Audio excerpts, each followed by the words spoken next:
Hello दोस्तों, आप सभी को गुलाब जामुन जैसी मीठी मीठी नमस्कार। और उसी के साथ आप लोगों का स्वागत है मार्केट के पैचअप या ब्रेकअप शो में।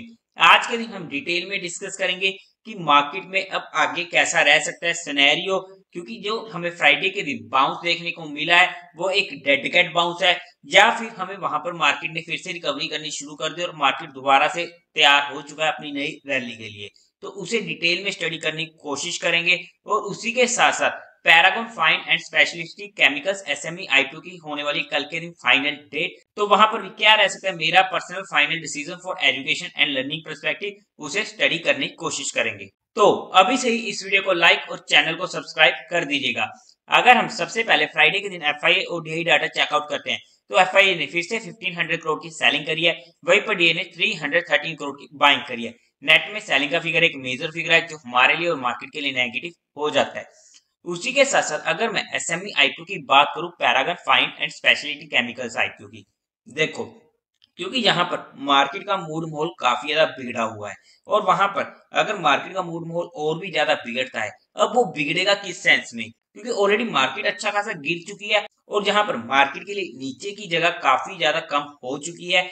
तो यहाँ पर हमें कितना रिस्क और हो सकता है, तो यहाँ पर एक जो मेन रिस्क निकल कर आता है, जो इजराइल पैलेस्टाइन का सिनेरियो चल रहा है, अगर जहां पर थोड़ी सी दिक्कतें और आती हैं और वहां पर बाकी कंट्रीज भी पार्टिसिपेट करती हैं, ऑब्वियसली काफी बुरा सिनेरियो चल रहा है। और जनरली जब हम आम लोगों की बात करते हैं, हम जैसे आप लोग, तो हमें वहां पर दिक्कत देखने को मिलती है, क्योंकि ऐसे वॉर्स में नॉर्मल लोगों को हमेशा दिक्कत होती है और वहां पर उन्हें काफी ज्यादा नुकसान भी सहना पड़ता है। तो ऑब्वियसली चाहे किसी की गलती ना हो चाहे हो, बट जब हम अपने ऊपर ऐसी चीजों को अगर लेके चलते हैं, तो एज ए नॉर्मल पीपल जब हमारी जान पर भी आती है तो हमें दिक्कत होती है और वहां पर हमें फील होता है कि काफी ज्यादा बुरा हो रहा है। लेकिन अगर वहां पर और कंट्रीज भी आती हैं, तो वहां पर दिक्कतें और ज्यादा पैदा होंगी। और अगर और कंट्रीज आई, तो वहां पर obviously all over the world stock market और इकोनॉमी में काफी ज्यादा हमें इफेक्ट देखने को मिलेगा। तो वहां पर अगर ऐसा सिनेरियो होता है, तो वहां पर आईपीओस की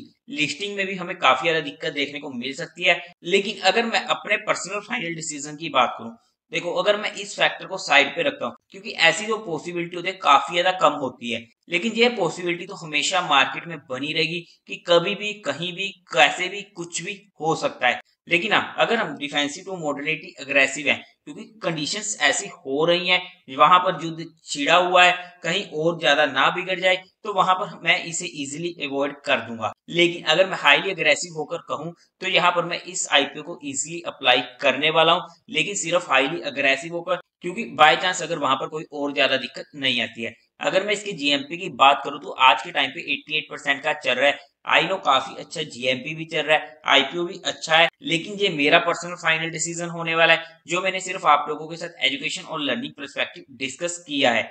आप लोगों का क्या डिसीजन है वो मुझे कमेंट सेक्शन में बता दीजिएगा, और साथ ही साथ एक बार अपने फाइनेंशियल एडवाइजर से कंसल्ट करके कोई एक्शन बनाइएगा। अब नॉर्मली हम चलते हैं हमारी मार्केट पर, लेकिन उससे पहले आप लोगों को म्यूचुअल फंड में या इंश्योरेंस सेगमेंट में कोई भी हेल्प चाहिए हो, जो आपकी कोई भी क्वेरी हो, तो आपको डिस्क्रिप्शन में मेरा नंबर मिल जाएगा, आप मुझसे कांटेक्ट कर सकते हैं, आपकी क्वेरी को जल्दी से जल्दी सोल्व कर दिया जाएगा। उसी के साथ साथ आप लोग हमारा टेलीग्राम चैनल भी ज्वाइन कर सकते हैं, टेलीग्राम चैनल का लिंक भी आपको डिस्क्रिप्शन में मिल जाएगा। तो हम डेली कैंडल चार्ट पर ही चलते हैं। तो वहां पर हमारी नॉर्मली यहाँ पर बात हुई थी, यहाँ पर वीडियो आई थी कि हमें अगर ये लेवल टूटता है तो हमें एक अच्छा फॉल भी देखने को मिल सकता है। सारा का सारा वही डिसीजन हमने छापा हुआ है, इसे इरेज नहीं किया था। एक बार आप पिछले हफ्ते की वीडियो को देख सकते हो, कट कॉपी पेस्ट हमें देखने को मिला है। लेकिन ऐसा जरूरी नहीं होता कि हम हमेशा ही सही रहे, बट हमें मार्केट को एनालाइज करना होता है, उसे स्टडी करना होता है। अगर हम गलत होते हैं तो वहां पर हमारा स्टॉप लॉस ही हमें बचाता है। अब अगर हम आगे की बात करते हैं, क्योंकि यहाँ पर फ्राइडे के दिन हमें एक अच्छा बाउंस बैक देखने को मिला और यही हमारी रेंज थी 18,800 से 900 की रेंज, कि ये हमारे पास एक अच्छा मौका होता है और जहां पर हमें बाउंस भी देखने को मिल चुका है। क्योंकि यहाँ पर हमें दिक्कत अब आ जाती है कि यहाँ पर जो ये फॉल आया ये भी काफी ज्यादा तेज आया, और यहाँ पर हमें थोड़ी सी मार्केट में भी दिक्कत देखने को मिली है, क्योंकि मार्केट का भी ट्रेंड डाउन ट्रेंड में आ चुका है। तो इस वजह से अब हमें जहां पर मार्केट के साथ तो चेंज होना पड़ेगा। ऑब्वियसली हमने जहां पर लॉस बेशक ना किया हो, क्योंकि हमारा जहां पर माइंडसेट ऑलरेडी क्लियर था, लेकिन अब हमें थोड़ा सा लॉन्ग पोजीशन में जाने की जगह पर स्विंग ट्रेडिंग या इंट्राडे पर ही फोकस करना पड़ेगा। अब थोड़ा सा मीडियम टर्म की पोजीशंस को अवॉइड करेंगे और छोटे स्टॉप लॉस और छोटे टारगेट के साथ काम करेंगे। वो भी हम करेंगे, लेकिन जब तक हमें मार्केट कंफर्मेशन नहीं रहती। अब मार्केट में हमें कंफर्मेशन कब मिलेगी, अगर हम उन लेवल्स की बात करते हैं। मार्केट में स्ट्रेंथ अब हमें तब मिलेगी जब मार्केट ये 19,530 या फिर आप राउंड में 550 का लेवल मान लो कि इसके ऊपर क्लोजिंग देगा, तब हमें वहां पर मार्केट में थोड़ी सी टेंशन खत्म होते हुए देखने को मिलेगी और वहां पर हम नॉर्मली अपनी बाइंग पर आ जाएंगे। इमीडिएट भी अगर हम बात करते हैं तो 19,230 का जो ये लेवल है, अगर इसके ऊपर मार्केट जाती है तो हमें वहां पर ये वाली एरिया आ जाता है जिसके ऊपर हमारा फोकस रहेगा। और लेकिन जहां पर जो भी हमारी एंट्रीज हुई है इस पोजीशन पे, उसे ट्रेल करना इंपॉर्टेंट हो जाएगा, क्योंकि ऑब्वियसली जिस तरीके इसका जो फॉल आया तो चांसेस होंगे कि ये इसे भी अंडरकट करके जा सकता है। और ये अंडरकट कहां तक हो सकता है, तो वो हमारे पास नेक्स्ट लेवल निकल कर आता है 18,480 का। हो सकता है 50 पॉइंट ऊपर नीचे, लेकिन जैसा ये लेवल था अब ये वाला लेवल आ जाता है जहां पर हमें एक बाउंस बैक की उम्मीद रहेगी। और इस लेवल पर अगर आता है तो हमारे म्यूचुअल फंड पोर्टफोलियो में एक अच्छा मौका होगा एसआईपी टॉप अप का।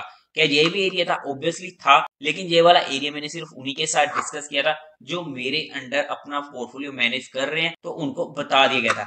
लेकिन ये एरिया मैंने सोचा कि चलो आप सभी के साथ भी डिस्कस कर लेते हैं, एक अच्छा एरिया हो जाता है तो यहाँ पर हम हमारा एसआईपी एडिशनल टॉप अप भी कर सकते हैं।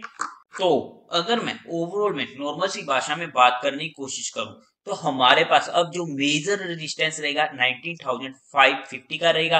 19,230 के ऊपर हमारे पास 19,550 तक के लेवल खुल जाएंगे। और सिमिलरली अगर ये लेवल कटता है तो हमें और भी ज्यादा दिक्कत देखने को मिल सकती है। लेकिन अब एक और इम्पोर्टेंट पॉइंट, जो ये फॉल आया था इसमें हमारी जो स्टॉक्स थे ब्रॉडर मार्केट में स्मॉल कैप मिड कैप, वहां पर हमें काफी ज्यादा दिक्कत देखने को मिली थी और खून की नदियां बही थी। अब हमें दोबारा से स्टॉक स्पेसिफिक एक्शन मिलना शुरू हो जाएगा, तो वहां पर भी हमारा ध्यान रहना चाहिए। अब इतना ज्यादा स्कोप ब्रॉडर मार्केट में भी नहीं रहा है। ऑब्वियसली अगर गिरेगी तो इफेक्ट पड़ेगा, बट जितना जहां पर इफेक्ट पड़ा था उतना ज्यादा इफेक्ट हमें जहां पर देखने को नहीं मिलेगा। लेकिन अगर हम बात करते हैं कि अब हमारा माइंडसेट होगा क्या, तो हमें हमारे इंपोर्टेंट लेवल्स पर ही देखना पड़ेगा तो किस तरीके से मार्केट बिहेव करती है। क्योंकि अगर युद्ध भी लंबा चलता है तो ऑब्वियसली वहां पर चांसेस होंगे कि बाकी कंट्रीज आ सकती है, तो वहां पर हमें इंपैक्ट मार्केट में देखने को मिल जाएगा। और जो भी ये सारा का सारा सिनेरियो है ये सिर्फ युद्ध की वजह से हमें ज्यादा देखने को मिला है। अगर मैं बैंक निफ्टी की भी बात कर लेता हूँ तो ये रहा हमारा इंपोर्टेंट लेवल, और वहीं से मार्केट में हमें रिवर्सल देखने को मिला और एक अच्छा बाउंस हमें देखने को मिल चुका। ऑब्वियसली ट्रेल करना जरूरी हो जाएगा। तो हमारे पास यहाँ पर इमीडिएट जो रेजिस्टेंस आएगा वो आएगा 43,270 का। आप राउंड में 300 का मान सकते हो, हम इसको यहीं पर ही लगा देते हैं। अगर मैं अब इसके नीचे के लेवल की बात करूं बैंक निफ्टी में, तो वो हमारे पास निकल कर आ जाता है 41,000 के पास का। तो ये हमारे पास यहाँ पर भी इंपॉर्टेंट एरिया आ जाता है। बैंक निफ्टी में हमें मेजर स्ट्रेंथ देखने को मिलेगी जब जब 44,300 का लेवल क्रॉस करेगा, उसके ऊपर मेजर स्ट्रेंथ हमें देखने को मिलेगी। अगर हम इंट्राडे पर्सपेक्टिव मार्केट की बात कर लेते हैं मंडे के दिन, तो हमारे पास जो इमीडिएट रेजिस्टेंस रहेगा वो तो यही है 19,070 का, जो हमारी पिछली बार भी बात होती है और मार्केट वहीं पर ही टाइम पास करती रही अपने रेजिस्टेंस के पास। अगर इसके ऊपर जाता है तो हमें वहां पर 19,180 तक के लेवल देखने को मिल सकते हैं। राउंड ऑफ में 19,200 हमारे लिए इंपोर्टेंट रेजिस्टेंस होने वाला है। इमीडिएट सपोर्ट तो हमारे पास रहेगी 18,830, जहां पर जो इसने थर्सडे के दिन लो बनाया था। अगर मार्केट इसे अंडरकट करती है तो वहां पर हमारे लिए और ज्यादा दिक्कतें देखने को मिलेगी और वहां पर हमारे पास नीचे की साइड के लेवल खुल जाएंगे। लेकिन जहां पर भी अगर हम ऑप्शन बाइंग करते हैं और वहां पर हमारे लेवल्स के अकॉर्डिंग एंट्री होती है, कोई भी स्ट्रेटेजी के अकॉर्डिंग कह रहा हूं, लेकिन हमारा स्टॉप लॉस वहां पर 30 पॉइंट से ज्यादा का नहीं होना चाहिए। और उसी के साथ जितनी भी चीजें हमने जहां पर डिस्कस करी हैं वो सिर्फ एजुकेशन लर्निंग और केस स्टडी पर्सपेक्टिव करी है, जहां पर किसी भी तरीके की कोई भी इन्वेस्टमेंट टिप नहीं दी गई है। फिर भी अगर आप लोगों को इन्वेस्टिंग या ट्रेडिंग करनी है तो एक बार अपने फाइनेंशियल एडवाइजर से कंसल्ट कर लीजिएगा। हर हर महादेव।